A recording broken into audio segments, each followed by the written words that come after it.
Good evening, good morning, good afternoon, regardless of where you are. It's time to learn some more about Spiritism. Thank you for joining the Spiritist Talk series, which is promoted by the United States Spiritist Federation. We are offer lectures, live lectures every Saturday morning at 11 a.m. Eastern Time in the US. I'm very happy to host this talk today by Vicente Pessoa. And Vicente will be talking about Camille Flammarion's philosophical view of the plurality of inhabited worlds. So, welcome. Welcome, Vicente. It's always great to have you here. And again, this is a very interesting topic, and I would say it's very pertinent due to all the discussions that we have that are going on around. Um, you've been busy, so you're an MD, you're Vicente Pessoa MD, you're an infectious disease physician and current vice president of the Spiritist Medical Association of Goiania. So thanks again for taking the time to be here with us. Thank you, my friend. It's a pleasure being here with you. Excellent. So just as a reminder, take the opportunity to send our questions during the presentation. Regardless of what the social platform you're using in the chat window. And Dr. Pessoa has reserved some time to address your comments and questions once he concludes his presentation. Vicente, thank you again, and the floor is yours. Thank you very much, Glaucio. So, as I said, it's a great pleasure to be here with you from the United States Spirit Federation. I hope we can have a nice conversation about Flammarion's work and about the book he wrote about life on other planets and other worlds. And we shall begin immediately because time is short, right? So, uh, this is the name of the book, The Plurality of Inhabited Worlds. And this book was written in 1861 and published in 1862, 1 year after. And it's a very important book for us spiritists because this is the book that united Flammarion and Allan Kardec. This is the book that put those men together in contact. So they knew each other, they met each other because of this book, and that made able a nice friendship between them. So historically, this is enough to justify the importance of the book, because those men were very important for Spiritism and for spiritualism in Europe in the 19th century, when materialism and positivism were very, very strong. So let's begin showing the cover of the book. And this is the cover of the 32nd edition in Portuguese. And this is very important to know that this is the 32nd edition because I will explain it later in my talk, that the book was modified in a certain point from the second edition on. It's a different book from the first edition. So I just learned from our friends from the United States Spirit Federation that this book is translated to English. So you are going to be able to find it maybe in libraries or bookstores in the United States. The title is The Plurality of the Inhabited Worlds. So there is the English translation. So feel free, if you are interested on the subject, on the ideas of Flammarion, to purchase the book and read the book, and maybe we can talk about your conclusions and your thoughts about his ideas. So let's begin talking about what we prepared for today. So this is Mr. Nicolas Camille Flammarion when he was 20 years old.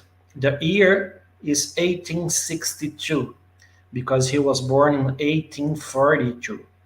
And this is how he looked like then, when the book was published. And on the left, we can see a picture of the Paris Observatory. Paris Astronomical Observatory. So we can see the domes where the telescopes were on the roof.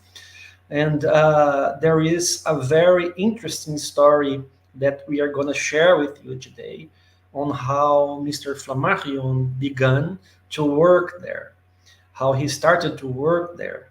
And this is going to be part of the first half of my talk, where I'm going to talk about the story of the book, how the book was published, the difficulties he faced, and some curiosities about the publishing of the book.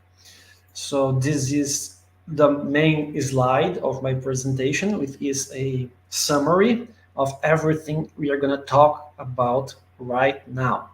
So let's go back to 1858. And by this time, Mr. Flammarion had 16 years of age, and the Spirits book by Allan Kardec had been published 1 year before, in 1857. Mr. Flammarion had just arrived in Paris, because he arrived in Paris in 1856, by the end of 1856, beginning of 1857. And he came from the city of Langres in France, where he was living from 1853 to 1856, 3 years there. He was studying in a Catholic institution where he learned Latin, where he developed his Latin, because he learned Latin by himself when he was 5 years old. So he was getting deepen his study in Latin and learning the Gospels and the story of Jesus and everything that the Catholic Church teaches us about the Gospels. So he was there because her mother's dream was to him to be a priest.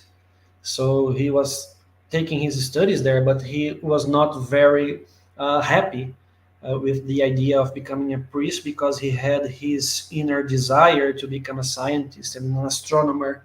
It was his dream. So he arrived in Paris in 1856, 1857, and he was in a very difficult economical situation. He didn't have money, and he had to work to pay his bills and to keep studying. So his work was as a xylograverist, which is a person that make drawings on wood and metal. So it's a very hard work. You need a lot of strength to do that, to cut the wood and cut the metal and make forms and figures and drawings on those surfaces. So it's a very hard job. And he had to study at night without light. He was studying using the moon's light in front of his house. And because of that, he didn't have a lot of time to sleep or to rest. And then one day, he went to the mass with his parents on a Sunday, on a given Sunday, and he did not feel well there. So he passed away. I'm sorry. He lost conscience. He did not pass away. He lost conscience. And a doctor was called.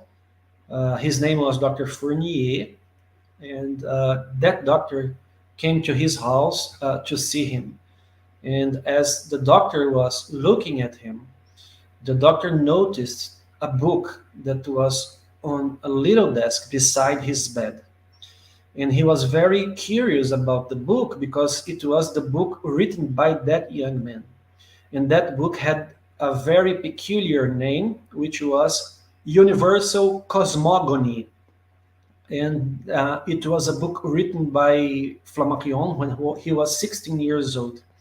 And he did not intend to publish that book, but it is a very beautiful book that tells us the story of life on Earth, life formation and life development and evolution on Earth. And it was based on his studies using fossils that he found during his childhood, and based also on books that he had read about that subject. So it is a very interesting book, and it is considered his first book. Many people think that The Plurality of Inhabited Worlds is his first book, but it's not. It's his Universal Cosmogony that later on changed name. You find the book nowadays with another name, which is uh, uh, Life on Earth Before the Advent of Man. Life on Earth Before the Advent of Man. And I have an edition of this book here from the 19th century, which is a treasure I have here with me. It's Flammarion's first book, uh, and this is the title in French, Earth Before the Creation of Man. So that's the title of the book, his first book. So why are we talking about that? Because in 1858 he was unconscious. Dr. Fournier saw his book and saw on that young man a lot of potential. And then he arranged an interview for Flammarion at the Paris Observatory with the famous astronomer Urbain Le Verrier, which was by that time the manager or the principal of the director of the Observatory of Paris. Urbain Le Verrier was a well-known astronomer because he was one of the scientists that discovered the planet Neptunus. So he was very well respected and admired by everyone on the astronomy field. And the young Flammarion already knew about Le Verrier and had him as and praised him a lot because he was a very famous astronomer. So his mother prepared him for that interview, and I find that a very beautiful story because she took care of his clothes, his jacket, his hat, his tie, his pants, even gloves. He was wearing gloves on that interview. She took care of his hair because she wanted her son to have a good presentation during the interview. And during the interview, he was approved. And his initial duties in the observatory was as a calculist. He was supposed to make mathematical calculus about the position of uh, stars and planets on the sky. So, along with many other young men, he was a calculist. He used to do those calculus about the position of stars and planets.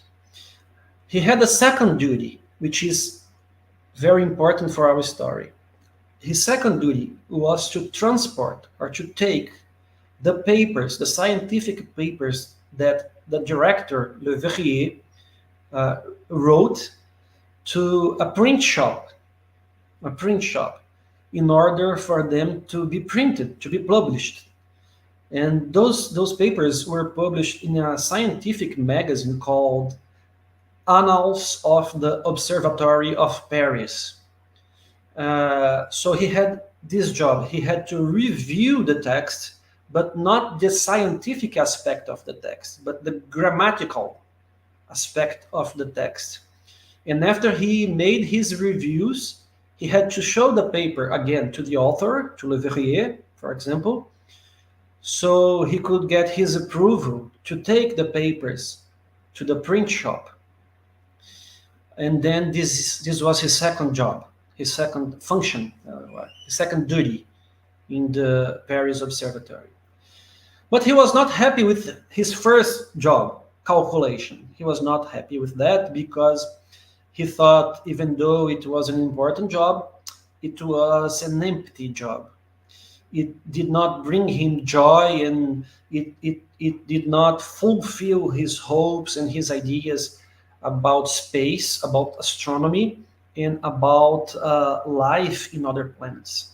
He believed that planets in the universe were a way to connect us to God and the creation. And he believed that since we have life on Earth, maybe there were other planets out there with life, and if there is a God, and this God is responsible for life everywhere, so that life on other worlds would be our brothers, because God is our Father and Father of all life in the universe. So those other humanities would be our brothers. And he thought that was a way for people to connect with God and to understand God and live better lives, since this information can change the way you look at life and the way you live your life. Since from now on, you know that there is life in other parts of the universe, and you are part of it, and maybe you are the same spirit that live on those worlds as well, and transmigrate from one world to another one, because he believed in that. As spirits, we would be able to transmigrate, and he wanted to take those conclusions. He wanted to talk about that, and nobody would take his ideas seriously at that time, and he was ashamed to talk about that and afraid to talk about that. But he had this desire inside him. So one day, when he was on his way to the print shop with many papers from Le Verrier, he was also carrying a paper written by him, actually a book written by him, which he named The Plurality of Inhabited Worlds, where he was willing to reveal all his ideas about life elsewhere and the philosophical consequences about that information. And when he got to the shop, Monsieur Bailel, which was the director of the print shop, looked at his hand and asked him, "What is this in your hand? What is this book?" And then he was very careful to answer, but he told the truth. "This is a book I'm writing. I have no intention to publish it. I'm only writing it for myself, to put my ideas on paper, and it's about the plurality of the inhabited worlds." And here we have a coincidence that we don't believe it's a coincidence, but we can put it on that way. That Monsieur Bailel was a very good man, and he was friends, very close friends, with Francois Arago. Francois Arago was the former director of the Paris Observatory before Le Verrier. Le Verrier took the job in 1854 by a decree. Is that the word? By a decree from the emperor of France, and then Arago stepped away. Arago is the same Arago that writes some messages in the book The Genesis from Allan Kardec. So he was an astronomer, and he was a former prime minister of France as well. And he was a very likable person. He had a very good humor. He was very polite, and everybody loved Arago, including Monsieur Bailel. They were very close friends. And Francois Arago was born on the same on the same day as Flammarion, but many years before. So their birthday is on the same date. So this is another coincidence. And then he showed the book to Monsieur Bailel. And Monsieur Bailel told him that he could publish the book using the print shop. And Camille Flammarion refused to do so because he did not have money. And he asked Monsieur Bailel how much it would cost to publish the book. And he told Flammarion that it would cost 2 francs a book, a unit. Each unit, 2 francs. But of course, he did not have that money. So he left the first chapter of the book with Monsieur Bailel, and Monsieur Bailel read the first chapter of the book and was very, very happy with what he just read. And he thought the book had to be published because it was a very interesting book and a very interesting idea that Flammarion had developed. So Monsieur Bailel told Flammarion that he could pay whenever he was able to. He did not have to pay at that time, and he could pay in any way he could. He did not have to pay everything at once. So he promised he would think about it, and he went home. He talked to his parents about the idea, and he told his parents he would save money from his job at the observatory by avoiding to buy new books to read and to learn. So the money he spent buying books was gonna be used to pay the publication. So after that decision, and after those conditions that Monsieur Bailel proposed to Camille Flammarion, he decided to publish the book. And of course, it had consequences. When he published the book, Le Verrier, which was the opposite of François Arago, a very unlikable person, a very difficult person, did not like what he read. He asked Camille Flammarion to come to his office, and he talked to Camille that since he published those ideas, that meant that he did not really want to stay or to continue to work at the observatory, and for that reason, he was dismissed. So he was fired from his job in the observatory, and he also had to listen from Le Verrier that he was not an astronomer student. He was a poet student because he did not write science, he wrote poetry instead of science. So he was very worried with that decision Le Verrier took, because now he did not have any money, and his career on astronomy was very how can I say, very difficult from now on. How he could pursue a career if he did not work anymore at Paris Observatory. And this is the moment when Camille brings us his impressions about Le Verrier. Le Verrier was a very difficult person. He very unlikable person. He was even rude, a very rude person. Flammarion thought about revenge, create a situation where he could revenge Le Verrier, but soon he just took those thoughts away from his mind. He did not try any revenge at all, but he tells us that nobody liked to work under Le Verrier's administration in the observatory. So Flammarion worked there from 1858 to 1862, 4 years, and he was the longest employee during Le Verrier administration. So nobody worked there more than 4 years because they could not stand Le Verrier. Flammarion tells us that Le Verrier used to deal with all the employees like they were slaves. And Flammarion also tells us that two friends of his that worked at the observatory got very sick, psychiatric disorders because of that, and one of them even committed suicide.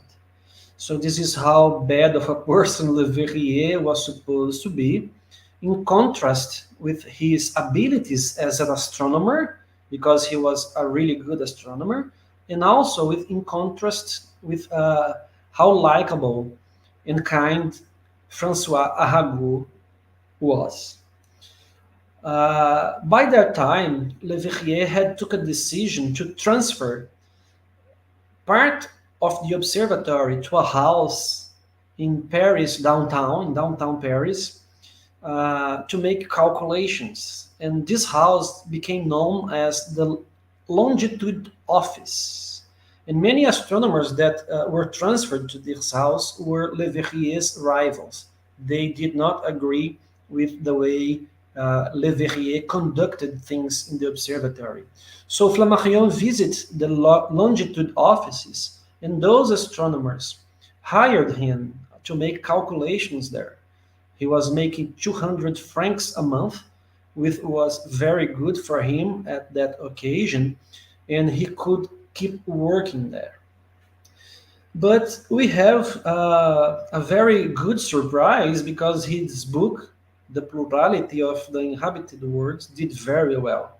It was a great success, and the book sold so many copies that Monsieur Bailel told him that he did not have to pay anymore the publication of the book because the book paid itself because it was a success. So he was very happy with that. And at this point, we get to know a new character in our story, which is Monsieur Didier. Monsieur Didier published Allan Kardec's book, The Spirit's book. He was a friend of Allan Kardec, and he was a member of the National Academy of France, and he had his own print shop, Didier Publications. So Didier got the chance to read Camille's book, and he made a proposition to Camille Flammarion to publish his book in his print shop with one condition. He had to develop even more his ideas about the philosophy behind life on other planets. And that's the key. That's the explanation I told you in the beginning, that the book is different from the first edition to the second edition. As we are going to see, the first edition of the book is divided in 3 parts. In the second edition on, the book is divided in 5 parts because Camille accepted Didier's proposition, and he, how can I say that? He amplified the book. Is that right? He wrote more chapters concerning his ideas because, in his own words, his ideas about the subject were infinite. He could just not stop thinking about that. So he had infinite ideas about the subject. So that's the explanation why the book had 3 parts in the beginning, and now the book has 5 parts.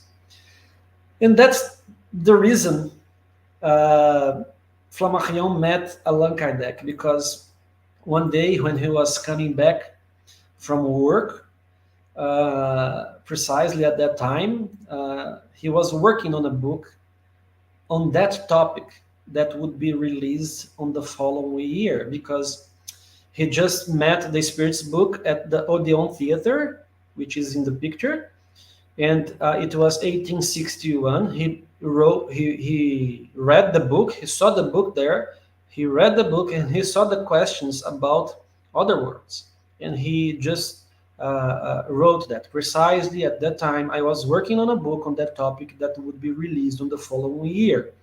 So that made him go after Allan Kardec and talk to him about those ideas, and that circumstance put those friends together in this life. So he worked 3 years with Allan Kardec at a Paris Spiritist Society, the Parisian Spiritist Society, for 3 years as a medium, and that's when he wrote those texts we read on the Genesis, General Uranography, chapter 6, signed by the famous Italian astronomer Galileo Galilei, and that's how they met each other. That's because of the book. So this is the story of the book, right? This is how the book came to be. I find it very interesting, and it's very nice when we have the opportunity to learn about life of those pioneers in Spiritism. And I also like to bring those stories because they are not well known. And I believe people should know how difficult it was for those men to do what they did and to bring Spiritism to us. So they deserve a lot of credit, and credit is being given to Flammarion in this talk so far.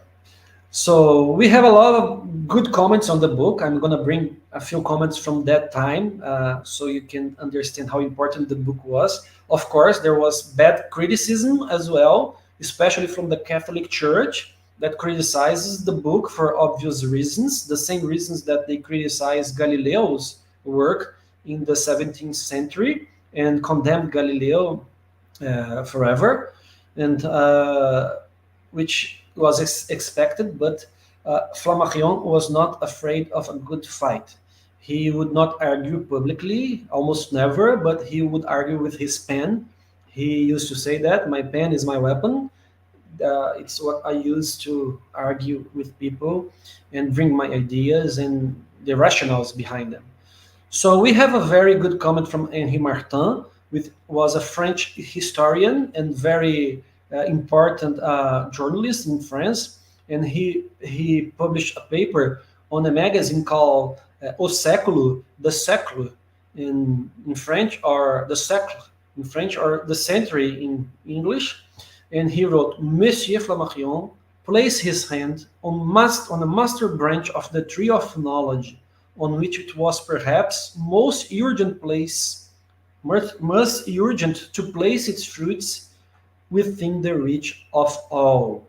And this brings us the idea that Flammarion had the intentions to bring astronomical knowledge to the common people, to translate astronomical knowledge to the common people in a way they could understand the ideas, because he truly believed that astronomy was the way to think and to understand God. This is so strong that later on he wrote a book called Popular Astronomy to reach this goal. And this book was brought to Brazil by Euripides Barçanufo, a very famous spiritist and a very good man that lived in the city of Sacramento, the state of Minas Gerais, Brazil. And he put this book as an obligation for the students to read in the school he just had founded, Allan Kardec School. So the students there had to read this book from Camille Flammarion, Popular Astronomy. So this is Henri Martin comment. The next comment I bring you is from Allan Kardec himself, published in 1863, 1 year after the publication of the book, in the Revue Spirite, Revista Espírita, or which has been published again recently by the International Spiritist Council, which is very nice. Right? So Allan Kardec write a very big review about the book, and he says, seeing the sum of ideas contained in this small work, we are surprised that a young person at the age when others are still at school had time to appropriate them, and with even greater reason deepen them. It is for us an evident proof that his spirit is not in the beginning, or despite his belief, he is assisted by other spirits. So Allan Kardec makes this comment, and he says that it's not a spirit book, but it contains spiritist ideas. And every spiritist should have that book in his bookshelf, in their bookshelf. So the Spiritist Review in English is the name of the magazine. So Allan Kardec make these comments. Okay, so the United States Spirit Federation is publishing the Spiritist Review, and this week the 1864 edition was just published. Another person that made very nice comments on this was the French writer and poet Victor Hugo, which was also born at the same day as Flammarion, the same day as Flammarion. So in a personal letter to Flammarion in 1862, he wrote, I said, speaking of God in the Contemplations is a book that Victor Hugo wrote during his life. I said, speaking of God in the Contemplations, he appropriates to each star a humanity. My thoughts are like yours. And I thank you and congratulate you on your work. The subjects you deal with are the perpetual obsessions of my thoughts, and exile only increased this meditation in me, placing me between two infinities: the ocean that was separating him from France because he was exiled in an English island, and the sky. I feel in close affinity with spirits like yours. Your studies are my studies. Yes, uh, yes, we have penetrated into infinity. This is the true use of the soul wings. So this is what Victor Hugo writes in a personal letter to Flammarion about his book, and later on a book he wrote called Postscriptum de ma vie, Postscriptum of my life, in 1901. He also wrote in a poetic style, but beyond the worlds of planets, there is the world of stars. In addition to the world of stars, there is the world of nebulae. Who knows where human observation will end? From Francoeur to Flammarion, the telescope made the stars rise from 60 to 100 million. So this is again Victor Hugo talking about Flammarion's work. So what can we say about the book itself? What's all about? So we are going to talk about the book that Allan Kardec had the chance to review with three parts. And by the end of our talk, we are going to bring you a small part of the other two parts, right? We're going to talk about the three parts, the original three parts of the book. So the first part is a historical review about the idea.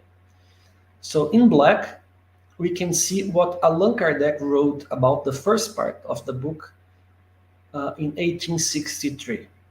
Camille Flammarion reviews the immense list of ancient and modern sages and philosophers, religious and profane, who profess the doctrine of the plurality of worlds from Orpheus to Herschel and Laplace.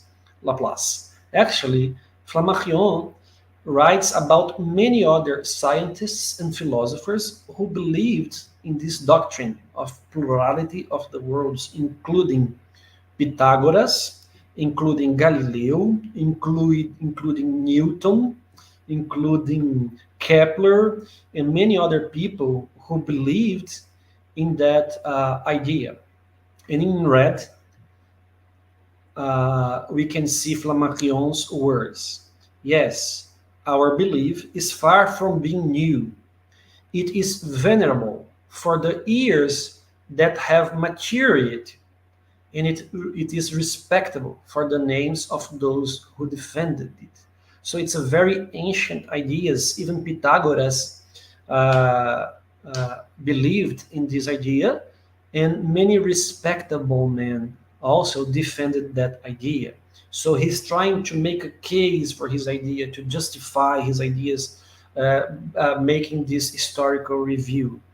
And since he was a poet, like Le Verrier called him a poet astronomer, uh, uh,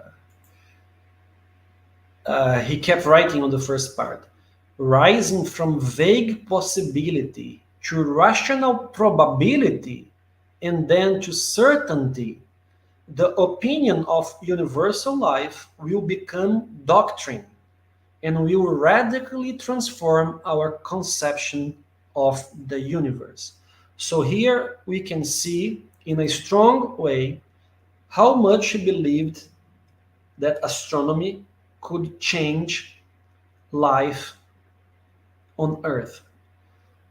He could go even further, saying that astronomical philosophy will be the religion of superior spirits. This is how far and how strong was were his beliefs on that doctrine, that astronomical philosophy and the plurality of the worlds, of inhabited worlds, would be the religion of superior spirits. So this is the first part of the book. where he makes this historical review. I will not read everything in this slide, don't worry, uh, not to bother you, but I would like to highlight in red that the doctrine that we defend is based on an inviolable argument, which has long been satisfied in physics, astronomy, and philosophy, and which still serves as the basis for most of our knowledge. The study of nature engenders and confirms in the mind of man the idea of plurality of worlds. So he was using science, astronomy, physics, and philosophy uh, to construct, to build the basis of his book. He was not just guessing or writing his personal beliefs, he was justifying using science. And he also believed that this idea was innate in human mind. Also, just like the idea of God that Allan Kardec brings us in the Spirit's book, we have an innate idea of God. So we also have an innate idea that life exists everywhere in the universe, according to Flammarion. The second part of the book is concentrated on the planetary worlds of our solar system. So Allan Kardec wrote that the second part is devoted to astronomical study of the constitution of the various celestial globes, according to the most positive data of science, and from which it follows that Earth is not neither by position nor by volume, nor by the elements of which it is composed, in exceptional situation that could have earned it the privilege of being inhabited to the exclusion of all other worlds that were more favored in various respects. The first part is erudition, the second is science.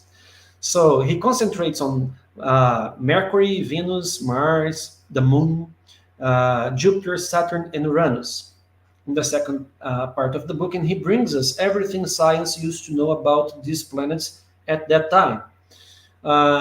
And he concludes that Earth is not a special planet at all. It's one more planet in the universe. So this is what the second part of the book is about. The third part is about physiology of things, of beings. Actually, he's going to talk about life on Earth. The third part highlights that Earth is in one of the least favored conditions, a world whose inhabitants must suffer more vicissitudes and where life must be more painful, from which the author concludes that it is not rational to admit that God has reserved life for one of the less favored worlds, while the better ones would have been condemned to not shelter any living being. All this is established not on a systematic idea, but on positive data, to which all sciences contribute: astronomy, physics, chemistry, meteorology, geology, physiology, mechanics.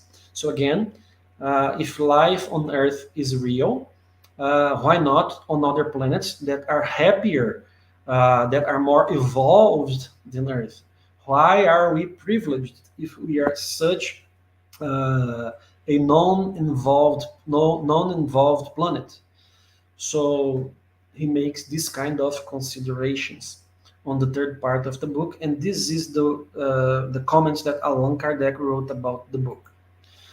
So on the preface of the book, the first page, we can read these words that Flammarion wrote. First paragraph of the book.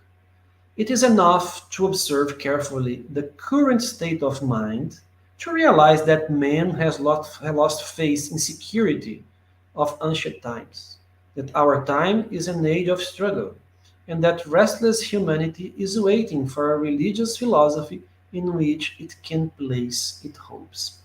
He did not have knowledge about the Spirit's book, and he wrote this. He wrote before he met Allan Kardec, before he had contact with the Spirit's book. So he's hoping that humanity finds something that brings hope, some religious philosophy that brings hope, and he finds it in two ways. The first one is Spiritism, the second one is astronomy. So he believes that this new religious philosophy could be Spiritism and also could be astronomy, and they could walk together. Those two ways of seeing life and seeing the universe. So he writes this in the first paragraph of the book, and I find it very curious that uh, he did not know Allan Kardec's work at this moment when he wrote this. But some people used to make fun of the idea of the plurality of inhabited worlds. So, for those people, he writes, those who think this way must change their opinion and believe that plurality of worlds is a doctrine that is simultaneously scientific, philosophical, and religious of the highest importance. And it's true because science have been studying this a lot recently, and at that time they had no idea how many planets there were in our galaxy and in the universe. But right now we have an idea about that. We can talk about that on the comments. Philosophical questions, which was his dream since he was a calculus in the Paris Observatory. We can draw philosophical conclusions about life elsewhere, about eternal life, about transmigration, about God, about the beginning of the universe, about the purpose of life. We can discuss and argue many topics like that in the philosophical aspects and also the religious importance of the subject because it brings us closer to a creator. The study of the universe and the many globes in the universe brings us closer to the idea of a creator, even though many people think it's the opposite. But we strongly believe the beauty behind the universal laws reveal a great intelligence behind them, and it approaches us to that intelligence. So, right now, I only have 3 or 4 more slides, which I will just read because this part, uh, they are just part of those two extra parts of the book that he wrote later. And this brings truly the philosophy behind his ideas and how a poet he is. He was really a poet, right? So Leverrier was right. He was a poet astronomer, but he was also a scientist astronomer. So he is going to talk about the intimate intuition regarding the existence of other inhabitant worlds. I'm going to read those 3 slides and we are done. We're going to talk about a little bit about recent research on the subject and we are done. We feel within ourselves the need to populate these globes, apparently forgotten by life. And on those eternally deserted and silent shores, we look for looks that respond to ours. I find this sentence so beautiful because we are looking, and we are looking for looks that are looking for us. So I find this so beautiful and so deep and so profound, and it touches our emotions, right? Just as a daring navigator explored in dreams for a long time the deserts of the ocean, seeking the land that had been revealed to him, scanning with his eagle gaze the vastest distance, and carefully crossing the limits of the known world, to finally get lost in the immense plains on which the new world had been based since centuries ago. He who understood the truth of a creation and admires its greatness bows down before it and proclaims with us the doctrine of the plurality of the worlds. But if the doctrine of the plurality of worlds, with one hand, showed the truth in our ridiculous presumption and opened our eyes in darkness, it is to lift us up magnificently with the other hand, freeing our souls from the gross bonds that bound them to earth. In other words, he's saying, we are so small. This doctrine teaches us that we are so small, and at the same time, that we can be so big. We have so much potential. They recognize their inferiority now in the general order, but they glimpse the greatness of their destiny. Let us be humble in order to understand the teachings of nature, but let us be sincere when we have understood it. So, if you got it, you have to review it. If you understood it, you have to talk about it and spread the idea. Not only about the plurality of the worlds, but he used to say that about the immortality of the soul as well. And when, in the sublime nights surrounding us with magnificences, their diamond constellations shine in the east, and in the boundless sky they show their mysterious brilliance. Through the immensity of the worlds, in the midst of the stellar skies, under the silvery veil, under the silver veil of distant nebulae, in the immeasurable depth of the infinite, and even beyond the unknown regions where eternal splendor unfolds, let us greet, my brothers. Let us all salute. It is the humanities, our siblings who pass by. So he really sees other humanities as our siblings because we are sons and daughters of the same God, the same Father. And finally, we came to our days where a lot of research are doing on the subject. And Flammarion was very prophetic about it.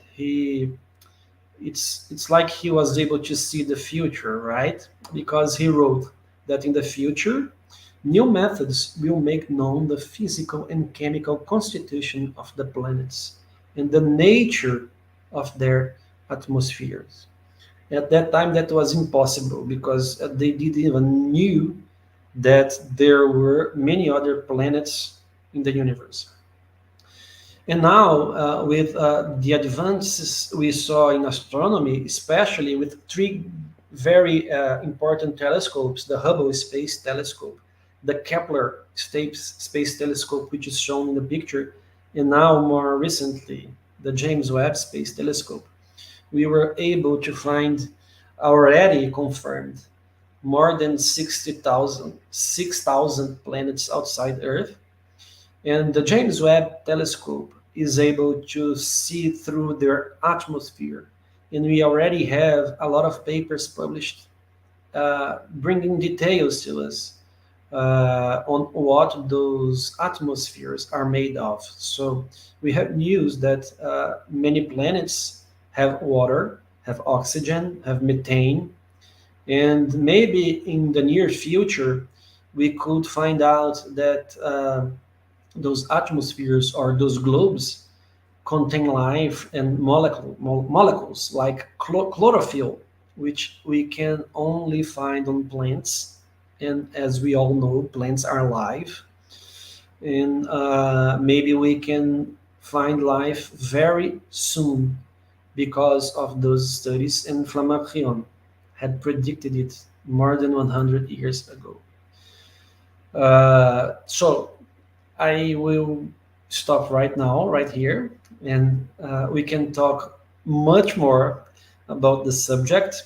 And I'm happily willing to answer your questions and comments anytime. Excellent.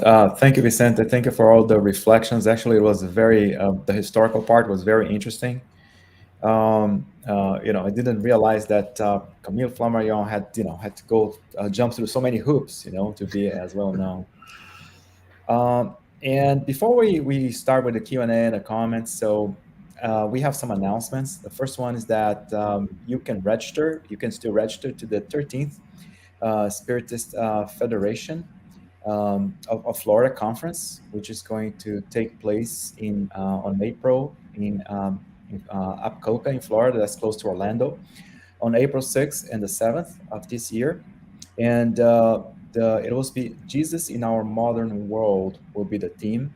And it is going to be in Portuguese. However, English interpretation will be provided. So make sure make sure you register. There's still time for you to register for it. The U.S. Spiritist Federation also offers a podcast-like series. It's called Psychology and Spirituality, and it's a bridge to a better life. And it's based on the works by Joanna De Angelis. And there's a new episode every Friday at 6 p.m. Eastern, and it's available on both YouTube and Spotify. So make sure you join us and and you know and listen to such an interesting series. The Spiritist Federation also offers a Spiritist app. It's called Be My Hope, and it's available now for download either on the App Store or on Google Play. And this app offers uplifting content in a collection of videos, daily messages, and audio materials. So you can download it now. And with all the work that the U.S. Spiritist Federation is doing, there's a QR code on the screen. So if you want to help the U.S. Spiritist Federation produce more publications, more content, and especially promote Spiritism to everyone, so there's a QR code again on the screen that you can use for your donation if so you desire. Now, Vicente, the best part, the Q&A. I'm pretty sure people have lots of questions for such an interesting topic. So let's get started. The first one here came from the U.S. Spiritist Federation. What does Flammarion's life struggles teach us about the significance of our own challenges? Well,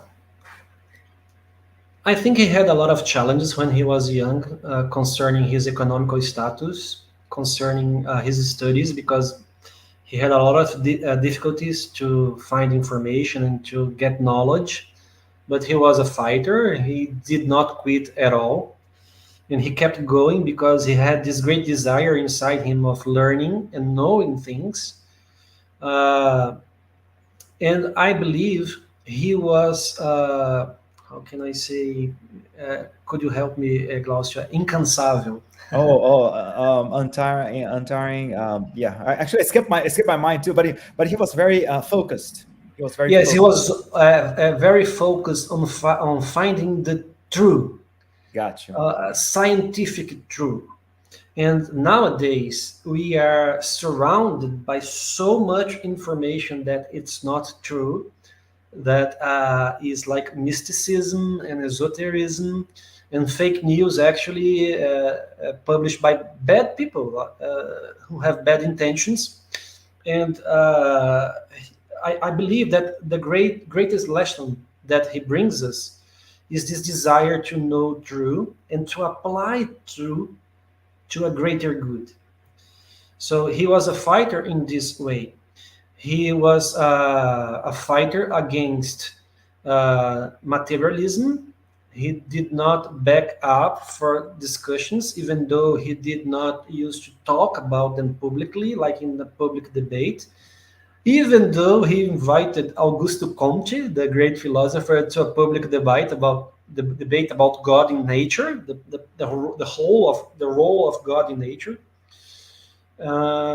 So I think that's the greatest lessons. His struggles teaches us that our life should be a continuous search for knowledge and to use that knowledge for a greater good. This is the greatest lessons that I learned from him. Excellent. Thank you. Thank you for clarifying that. Yvonne Bernard sends us a question. Can you say more about Flammarion and Galileo connection? Can you tell us more about the connection between both of them? Yes, I keep smiling because those questions make me so excited. This subject excites me a lot, so I love to talk about that. Well, I believe they have a strong connection. Both were astronomers. Both had a very strong Catholic formation studies. both questioned the establishment at that time. They strongly believed that their ideas were ideas that were worth considering, even though Galileo had a much bigger importance because he really revolutionized science, the relationship between science and religion. He's an icon on that subject, science and religion. And there are more, how can I say, delicate connections between them. Both wrote books where we can find characters that are having a conversation, a dialogue. They created characters in order to express their ideas through dialogues, and Galileo was even convicted by that book. And Flammarion also did a writing on the same style on the book Narrações do Infinito, narrations, I believe, narrations of infinity, where there are two characters talking about the ideas. So a very similar style. Of course, they were both astronomers. And when Galileo went to work with Allan Kardec and the Parisian Spiritist Society, he wrote many books, many texts, many papers, messages signed by Galileo. Many people believe even that uh, they are the same spirit. We can hear a lot of conversation about that, uh, but I will not go deeper on that question because we have no proof at all, and it's a question of belief. Of course, I have my personal beliefs on the subject after reading. I would not say everything because everything is just too much on any subject, but after reading much about Camille Flammarion and about Galileo as well, and asking some people that I think we can trust on the subject. But I will leave that to you, if you believe it or not, if they are the same spirit. Oh, that was quite interesting. Um, okay, so Daniel Santos sent us a question, our friend Daniel. Did Camille Flammarion ever discuss UFO sightings? Daniel, my friend, as far as I know, he did not.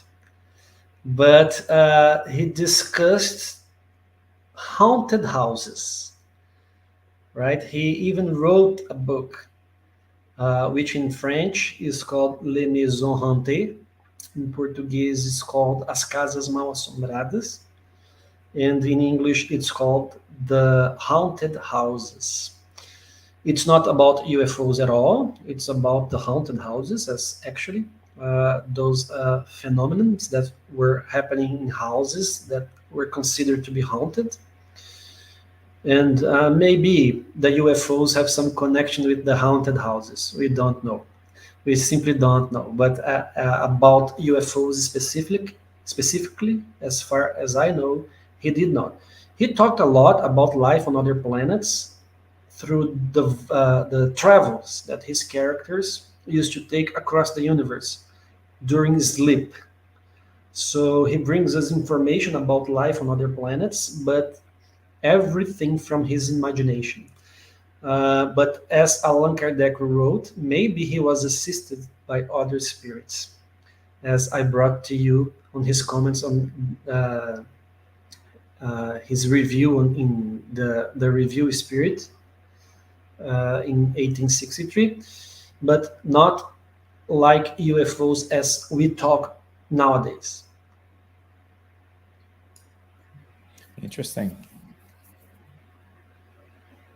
From the US Spiritist Federation, is science taking the wrong approach in trying to find life outside Earth by looking at places where humans would be able to survive?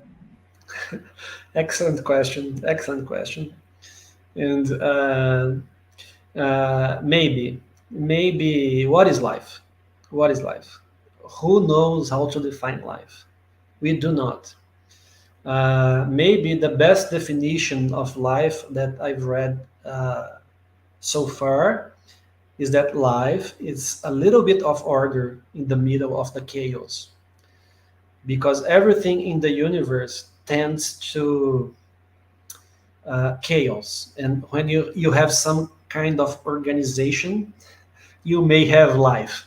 So maybe that's the best definition. And maybe life presents itself in many ways that we have no idea that what we are looking at is life at all. We know life based on water, on carbon, and on the physiological processes that we know on Earth. Earth is the only planet that we know life. And we study life on Earth as it would be universal, but we are not sure about that. And on that point of view, maybe we are looking wrong. Maybe. Maybe we could find life on very unhospitable places. And we are not looking at those places because we don't believe life would be able to thrive on those places. So we have to keep an open mind about life in the universe. And I actually saw this question a few minutes ago before you just put it on the screen. And I just remembered that I recently read a book. If I knew this question would be made, I would bring the book here to show you. But since I saw the question a few minutes ago, I took a picture of my screen, and I would like to present you a very interesting book.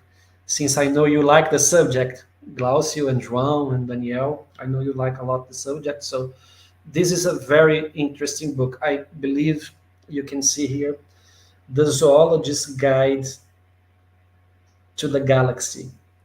So I got the chance to read this book by Dr. Eric Kirschenbaum, which is a zoologist and a biologist in England. And he discusses in this book how life would look like on other planets. On a scientific way, it is very interesting. So he proposes that natural selection is a universal law. It would happen in every planet in the cosmos if where life emerges. He does not discuss how life emerges, but he discusses how life should behave on those planets. Maybe we don't know exactly how those beings would look like physically, exactly in details, but we can suppose that many of those beings would be able to walk on 2 feet because gravity makes a natural selection for the case. Maybe they would be able to live in the water and swim like dolphins and fishes because if those worlds have water, life finds a way to be developed in water. Maybe they can fly if those planets have an atmosphere similar to ours. So he discusses those aspects using natural selection. And he also has a whole chapter trying to define what life is and what an animal is. We don't even know what an animal is, how to define an animal. So if we find an alien animal, would we be able to say that it is an animal or not? We don't know. We just don't know. So I really recommend the reading of this book if you are interested in how science sees life forms outside Earth. And if you are not willing to read the book, we can just type the author's name on YouTube and you're gonna be able to listen and watch many lectures and talks he gave on the subject. So I'm just very, how can I say, in love with this book and this idea, and I really recommend it to everybody who are interested on the subject. So 5-star reviews by Dr. Pessoa. Yes, 5 star review. From TV say, in your opinion, why do scientists usually get so defensive whenever we bring up God to them? Well, that's a very good question as well. And I think the answer is quite simple, actually. And it's written in the Spirit's book, it's written in Emmanuel's work, because man, believing they know more than the Creator, refuses to admit that there is a kind of intelligence out there that knows more than men themselves. That there is this kind of intelligence, which is God, that it is superior. In other words, if you read, I believe, if I'm not mistaken, questions 148 and 149 from the Spirit's book, or 147 and 148, I'm not sure. Uh, Man is so proud of himself when we talk about scientific knowledge that man just refuses to see a little bit beyond. So I would answer just like that, because we are very proud. Is that and selfish and egoistic, and we just don't believe that those beauties we see out there are created by some kind of intelligence following the natural rules of natural selection and so on. That's my answer, plain and simple. Okay, thank you. Thank you for clarifying. Thanks for the reference to the Spirit's book. Okay, now this is the last question, Dr. Pessoa. From TV say, investigation of on UFO activity has been on the news recently. What is your view on it? Well, I believe it's a fair view. We should look at the phenomenon uh, with a scientific approach. But my personal view is that we do not have any evidence or any proof that uh, an UFO, like from other planet, like an identified flying object from another planet, have been visiting us. I try to compare to our civilization. We do not have a technology to send flying objects from Earth to other planets. And I find it very difficult that the civilization can do the same, even though we know that there must be very advanced civilizations out there with a technology that we have no idea that exists. But the universe is so big, and the distances are so long that I find it very difficult for them to be here, at least on the ways we know that exist. Traveling on the ways we humans from Earth know as real, like spaceships, and as we know them, and so on. We have the distance problem and we have the physics problem, because according to Einstein's equations, it's very hard to travel in the universe using very high speeds without transforming yourselves in pure energy. So I'm not sure. Maybe I don't believe they are here, right?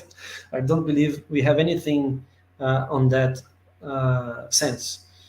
So we have to look at the problem maybe with a scientific approach, and as Flammarion taught us, searching for the truth, and not bringing conspiracy theories or and so on.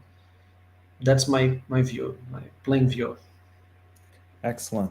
Thank you for clarifying, and thank you for such enlightening presentation and discussions. And thank everyone who watched the today's live talk.